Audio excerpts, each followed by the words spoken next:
নমস্কার প্রিয় দর্শক, আমি আরজা কিচেন থেকে আবারও হাজির হয়েছি নতুন একটা রেসিপি নিয়ে। আজ আমি আপনাদের সাথে আলু বড়ার রেসিপি শেয়ার করে দেখাবো। বন্ধুরা, আমি জানি বিভিন্ন পদ্ধতিতে এই রেসিপিটি আপনারা বাড়িতে বানিয়ে থাকেন। আজ আমি যেভাবে রেসিপিটি বানাচ্ছি একবার হলেও বাড়িতে এইভাবে বানানোর অনুরোধ করলাম। আশা করব আমার আজকের রেসিপি আপনাদের ভালো লাগবে। প্লিজ বন্ধুরা, রেসিপিটি পুরো দেখবেন, আর রেসিপিটি ভালো লাগলে অবশ্যই লাইক বা কমেন্টের মাধ্যমে জানাবেন। তাহলে বন্ধুরা চলুন আজকের এই সিম্পল রেসিপিটি আপনাদের সাথে শেয়ার করি। আলু বড়ার এই সিম্পল রেসিপিটি বানানোর জন্য সবার প্রথমে একটা মিডিয়াম সাইজের আলুকে এরকম গোল গোল চাকা চাকা করে কেটে নিয়েছি। আর আলুগুলো কিন্তু বেশ পাতলা করেই কেটেছি। আলুর গা থেকে কিন্তু খোলাটা আমি একদমই ফেলে দিইনি, খোলাটা কিন্তু অল্প অল্প করে ছাড়িয়ে নিয়েছি, যাতে একটু একটু খোলা লেগে থাকে সেই মতোই কিন্তু খোলাটা আমি ছাড়িয়ে নিয়েছি। এবার বন্ধুরা, বেসনের ব্যাটারটা আমি তৈরি করব। সবার প্রথমে একটা বড় বোল আমি নিয়ে নিয়েছি। এবারেতে দিয়ে দেব 3 টেবিল চামচ মতো বেসন। বন্ধুরা, আমি কিন্তু আমার প্রয়োজন অনুযায়ী বেসনটা নিয়েছি। এখানে কিন্তু বেসনের পরিমাণটা আপনারা চাইলে বাড়িয়ে কমিয়ে নিতে পারেন। এবার এখানে দিয়ে দেব বড় চামচের 1 চামচ মতো চালের গুঁড়ো। এটা কিন্তু বন্ধুরা অবশ্যই ব্যবহার করবেন খাস্তা আর মুচমুচে করার জন্য।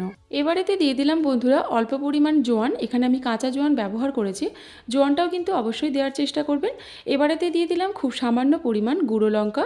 গুঁড়ো লঙ্কাটা কিন্তু আপনারা আপনাদের স্বাদ বুঝে দেবেন। যদি খুব ঝাল পছন্দ করেন তাহলে অবশ্যই ঝালের পরিমাণ একটু বাড়িয়ে দিতে পারেন। এবার এখানে দিয়ে দিলাম অল্প পরিমাণ হলুদ গুঁড়ো, আর দিয়ে দেব স্বাদ অনুযায়ী কাঁচা লঙ্কা কুচি। এবার এখানে বন্ধুরা একটা ভাজা লঙ্কা দিয়ে দিলাম। এটা কিন্তু অবশ্যই দেবেন সুস্বাদু স্বাদের জন্য। এটা একবার দিয়ে দেখুন না বন্ধুরা, সত্যি এই বড়াটা খুব সুন্দর খেতে লাগে।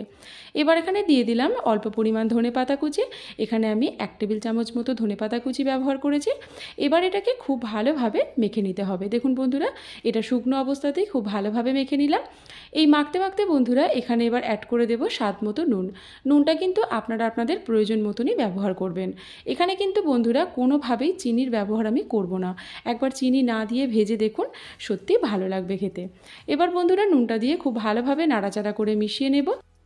এবার বন্ধুরা এখানে জল মেশাতে হবে। আমি কিন্তু রুম টেম্পারেচারের জলই ব্যবহার করব। এখানে একদমই কোনো গরম জল ব্যবহার আমি করব না। আর আপনারাও যখন বন্ধুরা করবেন একদমই গরম জলের ব্যবহার করবেন না। এবার এখানে বন্ধুরা অল্প অল্প করে জল দিয়ে একটা সুন্দর ব্যাটার আমি বানিয়ে নেব। বন্ধুরা, এখানে কিন্তু একসাথে অনেকটা জল দেওয়ার একদমই প্রয়োজন নেই। এখানে অল্প অল্প করে জল দিয়ে আপনারা যখন মাখবেন তখন আপনারা আপনাদের প্রয়োজন মতো অল্প অল্প করে জল দিয়ে একটা সুন্দর ব্যাটার বানিয়ে নেবেন। আমি কিন্তু এখানে 2 থেকে 3 বার জল ব্যবহার করেছি। এখানে যদি আমি একসাথে অনেকটা জল ব্যবহার করতাম তাহলে কিন্তু বেসনের এই গোলাটা একদম পাতলা হয়ে যেত। তো সেক্ষেত্রে কিন্তু আলু বড়াগুলো একদমই খেতে ভালো লাগতো না, আর তেলে দিলে বেসনটা থেকে আলুগুলো কিন্তু একদমই আলাদা হয়ে যেত। এবার দেখুন বন্ধুরা, সুন্দর একটা ব্যাটার বানানো হয়ে গেছে। চাইলে কিন্তু বন্ধুরা এখানে আপনারা অল্প পরিমাণ খাবার সোডা ব্যবহার করতে পারেন। আমি দিলাম না, খুব তেল টানে বলে আমি এখানে এইভাবেই তৈরি করছি। এবার দেখুন বন্ধুরা, চলে এলাম ভিজিয়ে রাখা আলুগুলোর কাছে। আলুগুলোকে এবার জল থেকে আমি আলাদা করে নেব। আলুগুলোকে কিন্তু একদমই জলে রাখলে হবে না, আর জল যেন আলুগুলোতে না থাকে সেই দিকে কিন্তু লক্ষ্য রাখতে হবে। জল থেকে আলুগুলোকে আলাদা করার পর আলুগুলোকে একটা ভিজে তাওয়ালেতে মুছে নিতে পারেন বা এমনি জল ঝরিয়েও নিতে পারেন। এবার দেখুন বন্ধুরা, চলে এলাম এই বড়াগুলো ভাজার পর্বে। ভাজার পর্বের আগে কিন্তু একটা টিপস অবশ্যই করতে হবে। তেলটাকে কড়াতে খুব ভালো মতো গরম করে নিতে হবে। কড়ার তেল যখন খুব ভালো মতো গরম হয়ে যাবে, এবার একটা বড় চামচ নেব। বড় চামচের 1 চামচ তেল, এই গরম তেলটা এই বেসনের গোলায় অবশ্যই দিয়ে দেব।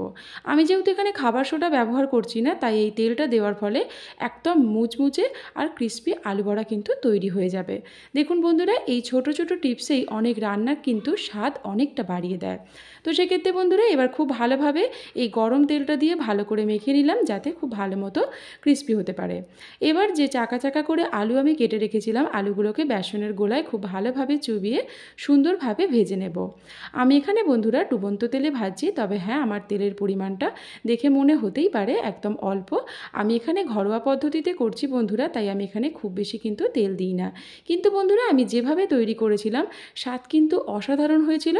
চাইলে কিন্তু বন্ধুরা আপনারা একদম ডুবন্ত তেলেও ভাজতে পারেন, সেক্ষেত্রে কিন্তু স্বাদ আরও একটু ভালো আসবে। দেখুন বন্ধুরা, এইভাবেই কিন্তু আমি সবকটা বেসনের বড়া আমি ভেজে নেব। একদম রেডি হয়ে যাবে সুস্বাদু আলু বড়ার রেসিপি। আমি এখানে বিকেলবেলা মুড়ি দিয়ে পরিবেশন করেছিলাম। আমার সপরিবার কিন্তু খেয়ে খুবই খুশি হয়েছিল। আপনারাও বন্ধুরা এইভাবে ঘরোয়া খুব সামান্য উপকরণেই এই আলু বড়াটা তৈরি করতে পারবেন। আর বন্ধুরা, বাচ্চাদের কাছেও এই রেসিপিটা খুবই প্রিয় হয়। আমার আজকের রেসিপিটি কেমন লাগলো বন্ধুরা? ভালো লাগলে আমার পাশে থাকার অনুরোধ করলাম। সবাই ভালো থাকবেন, সুস্থ থাকবেন। আমার আজকের রেসিপিটি দেখার জন্য সবাইকে অনেক অনেক ধন্যবাদ।